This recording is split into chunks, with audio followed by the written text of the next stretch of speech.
Times now சேனல்ல MLAs for sale scandal video release ஆனதுக்கு அப்புறம் மிகப்பெரிய ஒரு கேள்வி எழுந்திருக்கு. அதாவது தமிழக அரசியல்ல இருக்கிற முக்காவாசி பேர் இந்த ஒரு பிரச்சனையில சிக்கியிருப்பதன் காரணமாக இப்ப ஆட்சி கவிழுமா கவிழாதா, கவர்னர் அவர்கள் செயல்படுவாரா மாட்டாரா, இந்த ஒரு கேள்வி எல்லாத்தோட மனசுலயும் இருக்குங்க.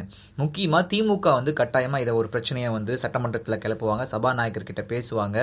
அன்னைக்கு நடந்த நம்பிக்கை வாக்கெடுப்புன்றது செல்லாம போகும். அப்படி செல்லாம போகும்போது முதலமைச்சர் எடப்பாடி பழனிசாமி அவர்கள் தன்னோட பதவியை தக்க வச்சுக்க முடியாது. அப்படி இருக்கிற சமயத்துல அடுத்து வரப்போறது என்னவா இருக்குன்ற ஒரு கேள்வி எல்லாத்தோட மனசுல இருக்கு. இந்த ஆட்சி கவிழ்றதுக்கு இங்க இருக்கிறவங்க ஒத்துழைப்பாங்களா இல்லையா? அதே சமயம் சென்டர்ல இருக்கிற அரசு இதை கண்டிப்பா சப்போர்ட் பண்ணாது. ஏன்னா எதிர்கட்சியா இருக்கிற திமுக உள்ள வந்துட்டாங்கன்னா அது காங்கிரஸ்க்கு சப்போர்ட்டிவா மாறிடும். ஸோ இப்போ ஒரு இடியாப்ப சிக்கல்ல தான் தமிழக அரசியல் இருக்கு அப்படின்னு சொல்லணும்.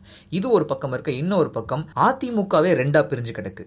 அதிமுக அம்மா, அதிமுக புரட்சி தலைவி அம்மா அப்படின்னு சொல்லி ரெண்டு அணியா பிரிஞ்சிருக்கு. ஒன்னு இபிஎஸ் பக்கமும் இன்னொன்னு ஓபிஎஸ் பக்கமும் இருக்கு.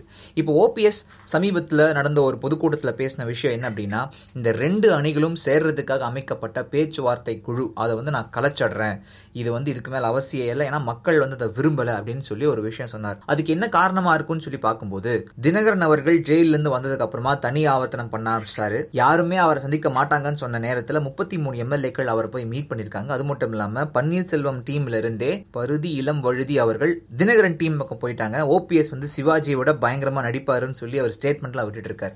சோ இந்த ஒரு நேரத்துல இதுக்கு மேலேயும் நம்ம லேட் பண்ணக்கூடாது.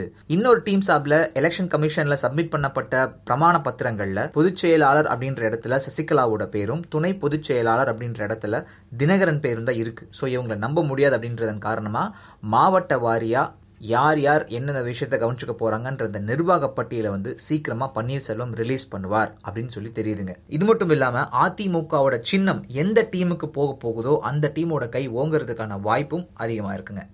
உலகமெங்கும் பரவி இருக்கும் தமிழ் நெஞ்சங்களே, உங்கள் பகுதிகளில் நடக்கும் நிகழ்வுகள், போராட்டங்கள், பிரச்சனைகள், அதிகாரிகளின் அலட்சியத்தால் புறக்கணிக்கப்பட்டுள்ள திட்டங்கள், லஞ்ச புகார்கள் மற்றும் சமூக அவலங்களை இந்த உலகிற்கு வெளிச்சம் போட்டு காட்ட விரும்புகிறீர்களா? உங்கள் செல்போன் மூலமோ அல்லது தங்களிடம் இருக்கும் கேமரா மூலமாகவோ பிரச்சனைகளை வீடியோவாக பதிவு செய்து எங்களுக்கு அனுப்புங்கள். உங்கள் பகுதி பிரச்சனைகளை உலகுக்கு வெளிச்சப்படுத்தி அப்பிரச்சனைகள் நீங்க வழி செய்வதுடன் உங்களுக்குரிய சன்மானத்தையும் வழங்குகிறோம்.